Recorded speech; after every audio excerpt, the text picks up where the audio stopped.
think you're working through something there. That's definitely true. Yeah, I'm working through the garbage truck that's deciding to sort of be in the episode, insisting on being there. I had to take a Zoom call from outside my home earlier today. Were you sweating bullets? I was sweating bullets, but then it's trash day, as you know, as we can hear. And sort of the trash was sort of loving to, like, come hang out and like there it turned out like I guess across the street they must have like 8 trash cans in a row, even though I don't see them anywhere, so I don't know like when and how that happens. They probably know your house has tons of trash. Oh sure, yeah. No, they never seem to be picking up mine. Of course. Oh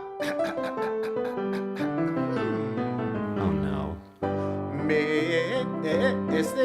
Greg? I thought this was a duet. Oh, so you're just going to sing all the parts? Those are not the right sounds. Can you hear me?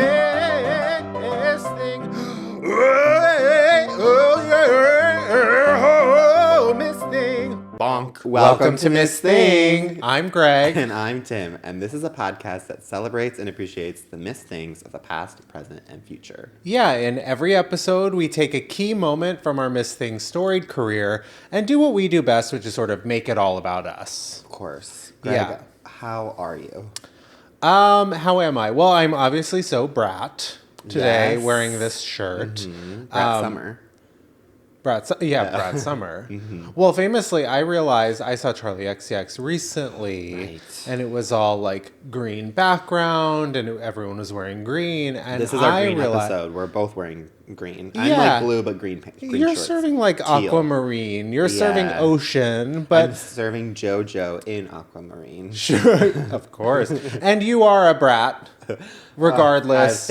I've been waiting for you to call me that live on pod. Yeah, regardless of color of your shirt, you are serving brat. In winter, spring, summer, or fall, any year, any time. I would Charlie XCX. I would say I'm a spring brat and you're a winter soldier. Okay, I'm gonna process that. Do you know that's a Marvel reference, right? That's a what reference? Marvel. Like Captain America, Winter Soldier. It was like weirdly a very straight thing of me to do. I was like trying to piece together where I sort of knew that from, but I wasn't actually sure. Well, I mean, I think as a couldn't imagine you were America bringing up Marvel. Chris America, of course. Shout out to Chris America. Obviously, we salute you. Yeah, and I'm proud to be Chris America. At least stand up. Oh, a bug just flew into my face. While I was trying to sing. I'm still laughing at like 3 minutes ago. Okay, but no, Chris Evans, in. Captain America, Winter Soldier. I got there. Mm-hmm. There's that famous, you've seen it, the GIF of like him coming out of, I don't know, some sort of like cryogenic chamber, and he's like, his pecs are like shriveled. Huge. Oh, I'm thinking of the other one. Yeah, they're so meaty.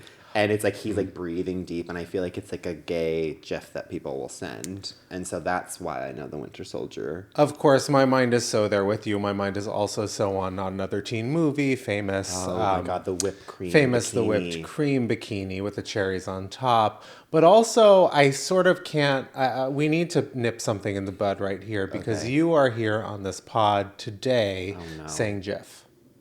And it's my like, favorite which is peanut butter. Okay. Yeah, it's like GIF or GIF. Like, it's like the famous question. I guess it is. I'm kind of ambidextrous. Ambidextrous. Versatile. I'm arachnophobic.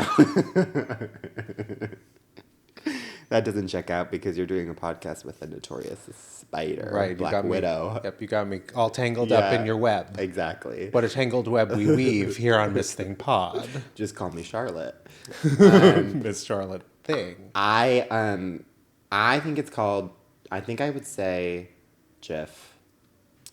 Yeah, I think I would say GIF. You say GIF. GIF is so like. It's hard on the throat. It's hard on the there's like the ear. Yeah, it's just I think that's sort of become. I know it's proper. You've always been proper with it. I know I'm that nothing much. if not proper. Yeah, you are. You are a I'm very always refined, like, enchanté. charmed. I'm sure. Yeah. Yes, exactly. Charmed. I'm sure. Yeah. But yeah, I don't know. I feel like I can't go out here in these streets and sort of say Jeff. I will usually, and I'm actually appalled with myself, go out of my way to not say either. You know, I will text it, I will type it, but I will not really orally speak its name. Yeah, you're not gonna like you're not gonna like sonically. Because then this conversation happens, and then, you know, I don't know if I'm on the right side or the wrong side, and now the listeners are gonna, you know, light up our comment section. Well, I do want to just clear something up. There is no wrong side. I think it is a both sides now. Joni Mitchell. I think it's one thing that both sides can sort of come together on and know that they really like don't know the truth. They don't know like what's what. So yeah, I think, and we like, should. There's no right and wrongs in life. That's like a really good lesson to teach. Exactly. Today, here, and now. And I think this is what the next presidential campaign should be about, because I think it's sort of the only thing anyone can tolerate. Where do you stand on Jeff versus Jeff? Actually, I don't want them to get involved. Yeah. Wow. Anyways, how are you? I am good. I just got back from Topanga Canyon. Famous canyon? Famous character on Boy Meets World. Maybe actually, I would go out on a limb right here today and say that the best name of all time is Topanga. Sure. If you're going to name a girl something, you should name her Topanga. If you're going to name a boy something, name him Topanga. Topango. Or non-binary, Topangex. Yes. Or Topangay, plural. Topangay is definitely something I like came down with, like studying abroad somewhere, you know? Yeah, seems like something that actually I'd be called in high school, and it wouldn't be nice. Oh, yes, exactly. Definitely something that straights try to get vaccinated. To prevent. Yeah. Topangay. Yeah. Anyways, how was Topanga? Topanga was great. Mm-hmm. I was there with Anthony, and I know we've mentioned him on the pod before. Yeah, the name has come up. Yes, but he is famously my boyfriend. Okay, you heard it here first. You heard it here first. So we were doing like a cute little, weekend away, but not too far. And this actually leads into my dad mom sauce. Your doll of the day, mother of the moment, sister of the second, AKA dad mom sauce, our famous segment each week where we talk about who, what, where, whatever we're obsessed with currently. Preach, mama slay, the house down boots, okay girl. Tongue pop. Yes, exactly. In parentheses. Well, get to it. I'd love to hear all about it. So I'm in Topanga. We're there. And I forgot that is the famous place. Honestly, again, I've done zero research on this, but one person told me this confidently, and I believe them, which is that Topanga Canyon is where Once Upon a Time with Hollywood, like a lot of that movie either, I don't know if it takes place there, but is inspired by it or something. And like the Manson, that's where they do. I don't know if that's true. Sure. Someone said it to me, and now as I'm saying it back, I'm like, I didn't do any research, and I just believe this person. Yeah, something it had to do. Topanga Canyon had something to do with Once something. Upon a Time in Hollywood. Sure, maybe, mm-hmm. Depending on your perspective. And I believe them purely because my dad mom sauce is the women of Topanga, because these women are definitely what checks out and is related to Once Upon a Time in Hollywood is like it all seems like they have seen something heinous at some point in their life, and so now their eyes are like glazed over, a little bit cracked, but then they've done intense meditation, so they're psychedelics. Psychedelic. So they're now like so happy, and there's nothing, like, it's very much like they witnessed a gruesome Manson style murder. Yep. And then now, and we're maybe a part of it. Exactly. Or it's like generationally in their bones. Yeah, generational Manson. Yeah. Also, they're stunning. Definitely, like, I don't believe, or at least they give off the impression that they do not shower regularly. Yeah, all just the perfect, like, blonde. Yes. Yeah, sort of stringy, but, like, nice hair at the same time. And they definitely... Wide hats. Yes. widest brim hats you've ever done. And yeah, even with those wide hats, they are so tan because they're always out in the sun. Sure. And they're always wearing, all of them are wearing like full length, like flowy dresses that were somehow, even though they were like to the floor, they were showing so much skin. Totally. Yeah. Dress to the floor, side boob to the max boots. Yes. It was one of those things where we were in a coffee shop and everywhere we went, I just like could not stop looking at, and all of these women were different flavors of the same thing. But like you would be like, oh, you know, can I get this beverage, whatever. And it was as if you're like, do they hear what I'm saying? They kind of just like kind of nod and then like leave and go to the back. And then they do eventually bring it back to you, kind of. But it's also like, I don't even know if this is my drink that they're giving me or if this is someone else's drink. Right. It's a real, like, it's an act of faith. Oh, and it is a thing where it's like at one point I asked for the bathroom key at this coffee shop. And the woman just, she just kept walking because she was delivering someone else their coffee. And she just said, yeah, honey, it's right over there. And she did this little, like, wrist flick, kind of almost like she's a royal person, and they do that little, like, hand wave to the crowds, you know what I'm talking about? Of course. It was, like, such a little, like, nondescript. It was literally, she did a circle with her finger as if it could be anywhere in this room, and it was my idea. I had to find it somewhere in any crevice of this room. But the way she said it too was a little bit like, it's so obvious. You know what I mean? Like, I felt like I couldn't be like, wait, no, where? She was just like, honey, it's right over there. Yeah, and as her finger is literally doing a 360 around the room. And I'm like, okay, you pointed at every corner, so I have no idea. Yeah, it's just right. Yeah. And she kept walking, so her finger also kept moving. So you're literally like, it's a guessing game. It's a guessing game. Eventually, I did find it. It was attached to literally the biggest ladle spoon you've ever seen in your life. It was like I had to do an arm workout just to pick it up. Yeah. And that also is so Topanga. Big spoons, big tiny sort of key. Yeah. big spoons, tiny key, giant checks, probably very like home goods, like maximal just, like, size. Yeah. Yeah, like wooden rustic max size. As big as can be. It's actually like new life goal, like just eventually, like just to be like fully glazed over. You know, I mean, I'm already like 70% there. Yeah. You know? Oh, yeah. Absolutely. I'd say you're serving 98%. But to be a Topanga Chica, goal of okay, life. well, you already are a Topanga Chica in my eyes. Thank you so much. But what is your Dad Mom sauce, Gregory? Well, my Dad Mom sauce, there's so many things right now, so many things to be sort of inspired by in this world, but I find sort of the most heartwarming tale that I can think of right now is that of Wild Thang, who I'm not sure if you've heard of. With Denise Richards? Well, that of course, as in always, Dad Mom sauce. Yeah. That being, and Nev Campbell, my icon, who I famously snubbed. Yeah. Nev, reach out. Yeah. Give her some time. Give her some time. Okay. All right. She was so kind, and I couldn't have been worse. We should, Nev, right here now, we're inviting you on the pod to work it out with Greg, our own little Miss Thing table talk. And if you want, we'll even do you as Miss Thing, so you can make your career all about yourself. We'll do you for a full 52 weeks in a row. We have plenty of material for you, Nev. Please, we love you. Come on the pod. Well, back to my Dad Mom sauce. Please.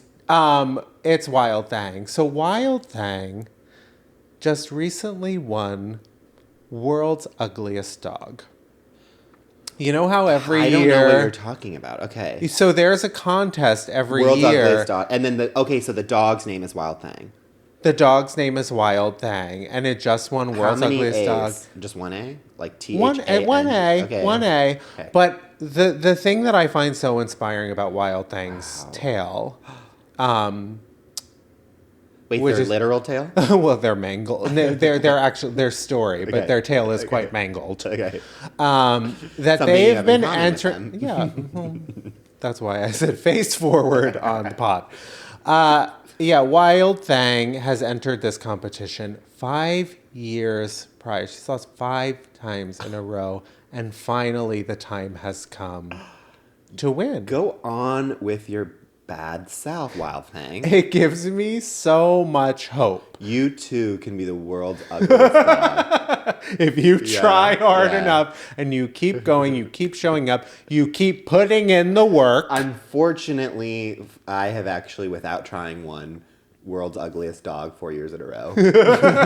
Yeah, you were the winner. I was the winner. I kept actually actively not trying to win. So I'm actually so happy that Wild Thing beat me out this year. You keep getting the call. You're like, I did not apply for this contest. Okay. Well, Wild Thing. You better believe I do a lot of publicity for it. I'm like, oh, oh yeah. Well, I mean, it is an opportunity. An opportunity is an opportunity, and no press is bad press. Not to fully read you down, okay, but you do kind of give off dog mom. Do you know what I mean? Like, you do give off stage dog mom in the sense that, like, I do feel like if I were to text you and be like, what are you up to today? It would be like, I'm out in, like, Irvine getting at this the convention center. Like, the dogs are, like, freshly shorn, ready to be shown off, you know? Yeah. And you're really stressed about it. Like, you're really, like, there's two other dogs that look very similar, but they're, like, nowhere near mine. In an alternate world, yeah, I could see myself doing that for sure. You're sort of, like, accusing me of being best in show. Oh, 100%. Dog mom. And you're so night bitch. Because you're turning into a dog. I think those are compliments for both of us. And I would say, who would you be in best in show? I mean, there's no wrong answer. Oh, the two gays. One of the two gays. Let's keep it real. I know. I mean, you're so Parker Posey. Not to accuse you. I mean, I was about to say I feel like, unfortunately, I would also be the two gays. Yeah. And I would strive to be Jennifer Coolidge, obviously. Oh, no, you're actually so Jane Lynch. Oh my God. You're so Jane Lynch. Wow, I'm Jane Lynch and you're doing, what's the gay actor's name? Whoever you are, you're an icon. I'm both of them. I'm both of them. Yeah. All right. Okay, let's take a break. Yeah, let's do it.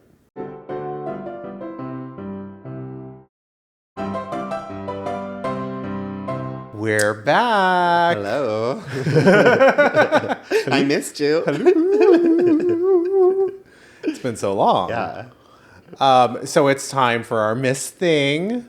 And this week, I mean, I would say both of us as comedy writers, like, we haven't actually talked about this, but I know for a fact that this woman, it was very influential to our foundation and putting us on this path.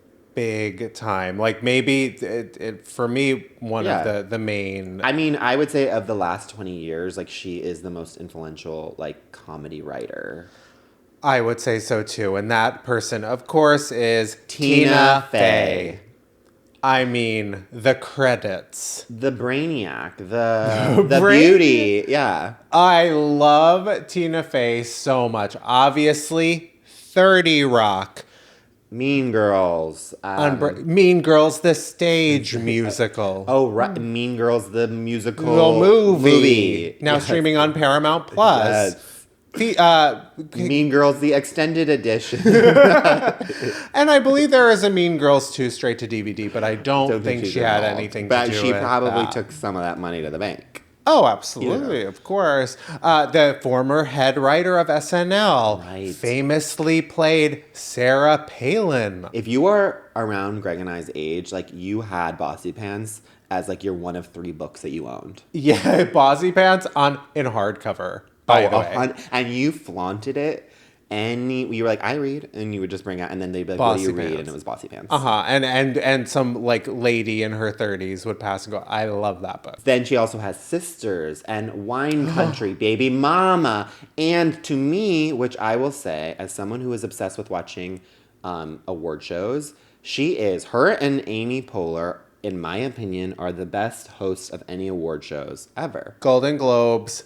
That was the golden age of the Golden Globes. And I will admit very bravely and vulnerably here on the pod that when I'm here having a sad day and I need to just a little pick me up, I have watched more times than I care to admit one of their original 2013, 2014, 2015 opening monologues. I have watched one of those many times. I'm sure you've never rewatched them. I don't could think probably I've recite ever them. revisited it. Yeah. Okay. Well, that's She brings fine. happiness. She brings happiness. She with her does. jokes. Okay, and we love that. We love that for us, for her. Pennsylvania Queen, Tina Fey. Right. I will say, I mean, the first thing I ever wrote, the first script I ever wrote, I taught myself how to like format and do final draft. We've never talked about this, but I have a feeling we're going to be twins. Go. Oh, okay. Go. The first thing you ever wrote? The first thing I ever wrote was a spec script of 30 Rock. Same bitch. That is so crazy. We've And never of talked about course. this, of course. Of course. Mine was called Spankle. I can't remember a single thing about mine because I wrote it at 19 and it was in college. It was in my first writing for TV class. I wrote it post-college. So I was in my 20s, but that's okay. That is okay. And I, by the way, thought I was the most original person in that class, and every single person wrote a 30 Rock. Did 30 Rock. Yeah. Oh, okay. Well, that makes me feel worse. I remember one of the stories, and it was that Jenna got like a Heidi Montag series of like several plastic surgeries because she wanted to be the cover star of this magazine called Spankle. I love it. And ultimately, I think by the end of the episode, she had undergone all of the surgeries, but didn't look any different. The surgeries did not take. Okay, I wish that got in the hands of Tina Fey. So my first thing, first original thing that I wanted to write was me in pursuit, like sort of Broad City style, me in pursuit of finding Tina Fey and becoming her assistant. And there were all these sort of like magical creatures along the way. I, of course, wrote one and then never did anything with it. But that was sort of like what got me going. Wow. So I sort of did just kind of make it about me. I, of course, have other ways of making Tina Fey's career about myself. Please. So should I just dive on in? I think you should. So, of course, greatest show of all time, 30 Rock, still so funny. What I love most about 30 Rock and Kimmy Schmidt and all of like Tina's shows is that the characters are so kind of in their own worlds that they don't really like listen to one another at all. They're just sort of, it's so us in that way that it's just like one character talks and then another character sort of just talks about something, like ignores them completely. When you're talking, I'm like actually on my phone, just like responding to texts. What is this noise I'm hearing? Because I am a lot of not buzzing. processing what's happening. So that really reminds me, like I have struggled with comprehension in my life. I've struggled to comprehend a lot of things you said. in reading and also listening. I can take in a lot of information, but I'm not sure sort of how much of that I can retain. I've struggled on and off with that throughout my life.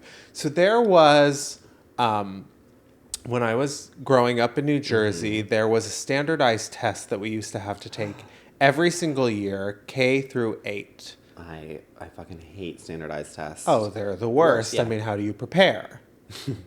SATs, it's a racket. It's an industry unto itself. And it's also just like, I am famously someone who reads slightly slower than other people. And then we're all timed and expected to read something in like 20 minutes and then write you an essay. And I'm like, I'm still on the 4th paragraph here and I'm about to give you gold, but the time is up. Right. Yeah. You need to give me multiple choice or bust. Thank you. So this test is called the Iowas, famous test in New Jersey, I think. I don't know why it's called the Iowas, and we're sort of joking, but I don't know. I didn't create the test for profit, I'm sure. Yet. That actually is. You heard it here first. We might go into the standardized test industry here on Misthink Pod. What should it be? It's all the New Jerseys. And it takes place in California. And it's all this or that games, funny or serious, athlete or media personality. It's all obviously celebrity related and nothing actually that would actually deepen your life in any way. Make you smarter? Certainly not. Oh, absolutely not. Is this a real Mark Wahlberg movie or not? Yeah. That's sort of one of the most tangible. That's our bread and butter. Yeah. And the hardest part of the test. I'll get a 1600 on that one. First time. There's a first time for everything. Sure, of course. Yeah, that's. I don't even need to retake it. So in kindergarten, they're giving us a standardized test to sort of like figure out where we stand, and 30 Rock style. When I was younger, I had a bit of a vivid imagination. So when people would sort of talk to me, I sort of saw that as a means to an end, a means to the end of their sentence and their time talking, so I can start talking about whatever it is that I want to talk about. And that's why we are the close friends that we are. We're greatest collab in the history of humankind. Yeah. So apparently, this was a long time ago. Apparently, there was an entire section of the test for listening. It's called listening. So I would fail this so hard. I don't necessarily remember taking that portion of the test. I have a very clear visual of taking the test, and the room was kind of dark, and I remember that so specifically, but I don't remember the listening part. So they said, and the listening part is about to begin. If you didn't hear it, I'm. Can I go to the bathroom? Yeah. You're like, I'm still in the middle of my story. Hello. Exactly. You're going to listen to this. Why don't you listen to what I'm about to say? So a few weeks or months later, we get the test results back from the Iowas. And I'm, pretty proficient at a lot of things. I don't remember necessarily studying or preparing in kindergarten for this test. But when it came time to sort of get the results for listening, my mother will tell you this. She was shocked to find the number 8. Out of? 100. 8. It's basically the equivalent. They said it was the equivalent of writing your name. Yeah. But only writing your first name and forgetting to write your last. Wow. It was the lowest score in the history of the Iowas. In the history of the Iowas in New Jersey. So low, in fact, that they stopped giving the test to kindergartners the following year. And I like to believe that was all my doing. The Jenna Maroney jumping out. 8 out of 100. That is iconic. We can cut this, but I am genuinely curious. What was the listening test? No idea. You weren't listening. I was not there. I was physically not there. Mentally not there. I was just... I think that I was a complete nuisance during the test. Wow. Okay, iconic. Well, how do you make Tina about you? Okay, still recovering from that. That's but how I make Tina all about me is there was a film that I saw once of Tina Fey's. I can't really remember a lot of the plot details, but it was called Date Night with Steve Carell. And I do remember really liking it. Do I remember anything that happens in it? No. And I attribute that to, I believe Mark Wahlberg is in it, and you know how I feel about Mark Wahlberg. So that is probably why I've only seen it one time. But if you ever get tested and Date Night, they ask if Date Night's a movie that Mark Wahlberg was in, that's actually, you want to say yes, that's real. Exactly. Listeners, it's a yes. That's so funny that you bring that up. I don't want to derail your story, but Date Night is... I remember wanting to love it and thinking it was going to be the biggest, greatest movie of all time. And I think it was okay. It was okay, yeah. But there is something that Vat and I still say all the time around our house, Claw, you're welcome. Which is the restaurant, the sort of fancy restaurant they go into, and the person at the front goes, Claw, you're welcome. Which I think is quite iconic. Yeah. Okay, so Date Night. You saw it once. I saw it once, but how I make Tina... completely about me is very recently I had a date night with Anthony. But in order to tell the story properly, I need a backup. So like, I would say, let's say 10 days ago, I was over at Anthony's place, and he was very sweetly making me breakfast. I had, like, sat down at the table, and he was just, like, coming to, like, give me the plate of eggs that he had made me. It's 7 p.m. It's 7 p.m. 100%. Okay. It's actually midnight, yeah. Sure. And so he's doing that, and then as he comes to do it and brings a plate for himself, obviously, he sits on the same side of the table as me. Oh, okay. Yes. And actually, before I continue this story, I do want to ask you the very important question, Greg. What do you think about couples who sit on the same side of the table? Do not, if you're inferring anything, I want your honest answer. No, it's not totally for me. It makes me slightly uncomfortable. I also, like, it's a lot of craning my neck work, which I'm even doing here. Yeah. You know, like, and sometimes that could really hurt my neck, and it's just, I'd rather look straight on. Yeah. Not... That is the correct answer. Yeah, I am sorry, but it is, in my opinion, it's not necessarily a red flag, but it's definitely not a green flag to be sitting on the same side. Sure. When I see it in public, it is cause for concern. Yeah. I look away. I am uncomfortable. Yeah, glad that's not me. Yes, Glad that's exactly. And not then me. I'll never be that person. Of course. You know. Not green, not red, yellow flag. And so anyways, he comes and he sits down on the same side of the table as me. And I'm kind of like, hey, what you doing? And he's You like, are at a home, at least. You're not in public. And that's literally what comes right out of my mouth, which is, he's like, what do you mean? And I was like, you're sitting on the same side of the table as me. Mm-hmm. And he's like, yeah, I just wanted to sit closer to you, which is sweet. That is. Yes. Yeah, that's gorgeous. Lovely very to sweet. hear. Yes. And I was still like. In practice. Yeah. And so I was like, this is very sweet. But I was like, also like, okay, well, I will allow this, but because we're in the privacy of your kitchen, and no one is witnessing this, and you are being very cute. But I was like, just as a heads up, this is actually a no-no. This pattern of behavior should not be repeated in public. And he's like, what do you mean? And he was like, I think it's very cute when couples sit on the same side. And I was like, no. Oh boy. I know, it's kind of like, wow, how am I just finding out this information now? Yeah, it's a lot to sort of... Thank God I'm sitting down. take in. It's like the big conversation. It's like, do you want kids? Yes. Like, what do you want from your life? Do you sit on the same side of the table? Exactly. It feels like a seminal moment for us. Yes. And so he's like, you're being ridiculous. Like, what? You're just like thinking too much about it. I think it's cute, and who cares what other people think? And I'm like, well, I care what other people think. Of course. I'm normal. If there's another person around, I will physically shove you to the other side. At that exact moment, his roommate Charles comes out. And so I'm immediately like, oh boy. Shout out Charles. And then Anthony very confidently, and listen, I have learned very quickly that there is no one that Anthony respects more than his roommate Charles. He loves Charles' opinion.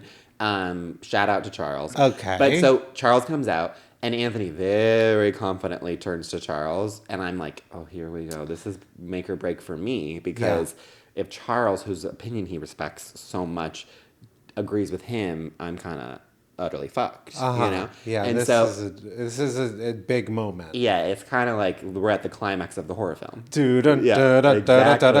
Charles approaching. And Anthony sort of puffs up his chest and is like, and Charles is coming into the kitchen. He's like, okay, settle a debate for us, Charles. Like, what do you think about couples who sit on the same side of the table? And without missing a beat, he goes, ugh, gross. and right then I was like, soul sister, right there. You did me a solid, Charles. I always knew I liked you. Yeah. Charles seems like he's really got a good head. Yeah. Exactly. Good head on the shoulders. And then Anthony was he started laughing, and he was like, okay, all right, I take your point. And then I was like, phew, okay, he's gotten this out of his system. Cut to, we're in Topanga this past weekend, a mere 5 days later. Oh, and no. we get my neck just snapped. From all that craning. I'll never. From all the craning. Yeah. Exactly. It's like too tense, this story. Yeah. And so we get to Topanga, we're at our Airbnb, and then he's like, I looked up this restaurant. I'm really excited to take you there. It's really cute. I think it's going to be fun. And I was like, great, like, let's go to this restaurant. So we get to the restaurant. And as I'm walking in, it's very cute. Ambiance is like romantic. And I'm kind of like, something is off here. I can't quite put my finger on it yet. But we go to the outdoor patio where we're sitting.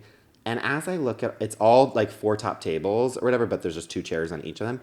And the thing that is different about this is that all the, by the way, it's not a booth. They're all chairs. All of the chairs have been turned so that the 2 chairs are on the same side of the table. And I'm like, ouch. What the hell is going on? This feels very pointed. Very pointed. I turn to him and he's like very innocently like, what? And then I'm like, do you notice anything happening here? This place that you specifically picked out. You know? That you specifically had bookmarked. Yeah. Exactly. For Tim. Yeah. Okay. And so then he's like, what? And then I pointed out to him. He starts laughing. And I'm like, did you have anything to do with this? And Hilarious. He goes, and he goes, I swear I did not. And I was like, well, that's just very interesting. Sure. You know? You look at the board, his photos on it as like the owner. Exactly. I'm kind of like looking around at people being like, you guys are all okay with this? You like, freaks. Exactly. Thankfully, I had already been introduced to the Topanga chicas. Yeah, you and so I was Topanga kind of like, I freaks. guess we're in an alternative universe, Sure. you know? And then I will say, to his credit, a 2 minutes later, a live cover band comes out, and it's the reason why all the chairs are turned on that side is because they are going to be in the center, so we're all facing the band, the live music, and he brought me there to see the live music. So I thought I was being duped, but actually I was okay. This is the one scenario, listeners, where you're allowed to sit on the same side, is if there is a show happening. It feels like you're in a movie theater then. You know? Totally. Dinner and a show. Exactly. And so then I was like, okay, you've actually found a loophole. I respect the brilliance of this, and this is the only way in public I will be sitting on the same side of the and if you expect me to sit on the same side of the table, you better hire a band. And put them in a place where we can be looking at them. Yes. Food and live entertainment. Yes, exactly. Should we take a little bit of a break? Yeah, let's do that. Okay.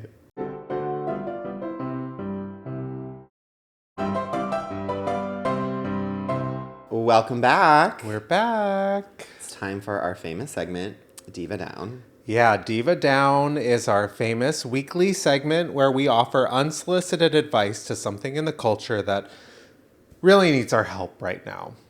Yes. And before we get into naming what Diva Down is. Okay, I'm being silenced on my own pod. Notice I say my own I did, pod. for the people listening, I did put my stop sign hand in front of Greg saying, do not go any further. Okay. Because I actually have a surprise for you live on pod. Okay, you know how I love surprises. Yes. Something we've never done before. Okay. Okay, wait, I need you to close your eyes. Close your eyes, and then I'll tell you when to open them. All right. Okay. Viewer, people watch this if you're not listening because I need to know I'm okay. Okay, my eyes are closed. Okay, my close them. Don't open them. I'm not going to open them. Okay. You will tell me. I'll Oh, no, he's reaching for something. Oh, okay, no. your eyes are supposed to be closed. They're closed. Okay, well, you can't tell. Okay. Well, you can't tell? Well, okay. Okay, hold on. I mean, Let me get in the... I wouldn't normally be I wasn't by the mic, so I don't know if Greg could hear, if we could. Okay, Okay. you can open your eyes now. Already? Okay. Already? Yeah, you want to do. Oh. Okay, so I made something. Oh, Okay. my God. Okay, We're going to be eating on the pod. We're going to be eating, but maybe just a bite. You can eat more, but I don't know with the listeners how they feel about our chomping. If there's what is the thing where you're right. afraid of the sound of chewing, which I obviously have big arachnophobia. time. Arachnophobia, right? Okay, arachnophobia, yeah. Which you have. Tryptophanomania, I think. No, that's a cold. Fear of turkey. Yeah. Fear of sleeping after turkey. What's the one where you're you have the hole, like people are afraid of those like beehive holes? That I don't know. Okay, anyways. Okay, But listeners, I there's have some all food. of them, Wait, though. I guess what you think it is? Cheddar Bay biscuits. You are correct. You know, famously, I bought a box of that mix actually- from Costco once. Really? Okay, so I just made these. So they're gonna be an hour old. Oh, and it's a little old. okay, Okay, so wow, this is so exciting. They do look sweet. They look sweet. there was some butter poured onto them. So Oh, yeah. Let's make sure. Let's see. Okay. Oh my Wow, God. we're doing like a YouTube video, like taste. Alive The Cheddar Bay. Oh, Okay, well, well, I I figured filling everywhere, all on the couch. Okay, have a bite. Okay.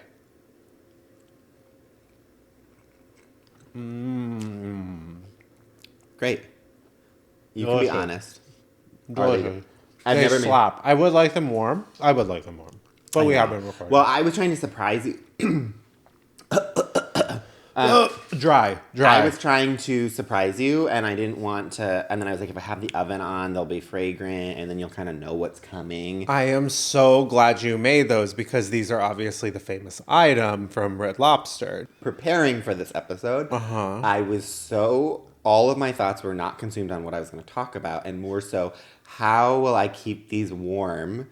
Because I don't, if they're too warm and then the house smells fragrant, you'll know, and there'll be no surprise. Not that this was even that big of a surprise, but I will say I lost sleep over it. I was like, how do I surprise Greg without him smelling, and they're also somehow warm? And yet, they weren't warm whatsoever. They are quite cold. Yeah. But I appreciate the Cheddar Bay biscuits. Truly one of my favorite items. Famously, I've only ever been to Red Lobster. Yeah. Oh, we didn't even go. Our Diva down is Red Lobster. Oh my God. And the I reason, think they got through context. They got it through Sure. context. Yeah, and the reason Tim so beautifully made these Cheddar Bay biscuits, famous Red Lobster item, they of course filed for Chapter 11 bankruptcy, and they are going out of business. Well, it sounds like that just means that they can like continue going on, but they're shutting down like 600 locations. So, listeners, if you have been confused for the last couple minutes, deal with it. Yeah, deal with it, because it's about to get way worse for you. And also, I think you through context can tell we have Red Lobster Cheddar Bay biscuits. You know, this is... Yeah, just going to move these off cam. Yeah. You show them off, okay, this is what my advice is for Red Lobster. He just silenced me on my own pod with his hands. It was like kind of covering my mouth because I was burping from the Cheddar Bay. Gonna need to hydrate. Yeah, sort of exactly. Sticking. I didn't think through a lot of that. Okay. Anyways, my advice for Red Lobster is, I think that this is a moment of reflection and kind of rebranding. And just because you are down does not mean that you are out. No. You can close those locations, but keep you still have your other ones that you're gonna have open, you know, and then this is a time to like really put all your energy into those, you know. Yeah. And I think focus on the food. Focus on the food. My thing is a very similar restaurant. One would say when you're there, your family, which is Olive Garden. Olive Garden. To get right to it. You can continue, even if you're not already doing endless Cheddar Bay biscuits, keep doing that just like the breadsticks. And maybe potentially hybrid or combo. Literally, you guys should be putting your Cheddar Bay biscuits in Olive Garden, and Olive Garden should be putting their breadsticks in. Whoa, unlimited salad Cheddar Bays. Exactly. OG breadsticks with your unlimited shrimp, only for a limited time only. Exactly. Wow, that is incredible marketing acumen. I have also only ever been to Red Lobster once.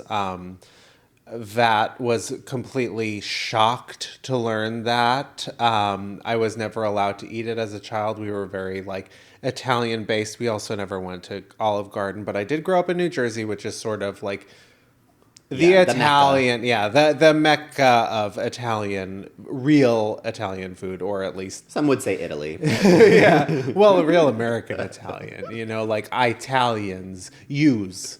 Everyone says use there. Okay, got it. Okay, well, my grandma says use too. She's not Italian, but yeah. Okay. Okay, but what is your advice? So my advice for Red Lobster is Red Lobster. A few years ago, I feel like you were really immortalized in song. Yeah. Famously Beyonce sang about you, and this was a big moment for you. You need to reach out to your friends, reach out to Beyonce, see if she'd maybe do a sequel to Formation or something. Maybe Renaissance Part 3, aquatic themed. Yeah, that could be good for business. But now you need to be, hold back. Hold off. Yeah, and just hang in there. I think we will be cracking some Red Lobsters again. Oh, we simply, because the smell right now from the Cheddar Bay biscuits is like we have to go off pod and eat these or whatever. We need to get off pod. And by the way, not even a hint of scent. I don't know how long ago you made these. No, these were 20 minutes before, but all the windows were open. Tons of fans were going. Yeah. I was like really, and then even I like moved them out of the kitchen and was like hiding them in my room so that you wouldn't get any smell. And then when you went to the bathroom, I brought them and put them under the couch. I appreciate that so much. They were tinfoiled, listeners. They weren't just like open under the couch just so you don't get a weird picture in your head. It is really extreme, the lengths you went I know, to. for such a lackluster surprise. I just wanted to surprise lackluster. You. That Okay, is one of the greatest surprises. Yes. That is, no, I'm seriously, like, we need to go because I really want to eat that now. Well, listeners, go to Red Lobster. Go to Red Lobster while you can. And we want to take this moment now to say Apple Podcasts. Apple Podcasts. Or Apple, whatever your feature is called, we want to be featured. Yeah. We're going to need to be featured on that. So, Spotify too, but... Put up a story, rate and review, like us. Yeah, like us. Just do it. And let's get the word out. Yeah, exactly. And... Claw, you're welcome. You're welcome. Bye. Miss Thing Podcast is created, executive produced, and hosted by Greg Trimmer and Tim Zintek. It's produced and edited by Benji Simons, with cover art and additional creative support by Claude Zines. Follow us on TikTok and Instagram at Miss Thing the Pod. New episodes drop every Tuesday. Watch on YouTube or listen on Spotify, Apple Podcasts, or wherever you get your podcasts. Please subscribe, rate, and review, but only raves. Strictly 5 stars and above. Follow Greg at Greg Trimmer and Tim at Tim_Zintek on all social media. BONK.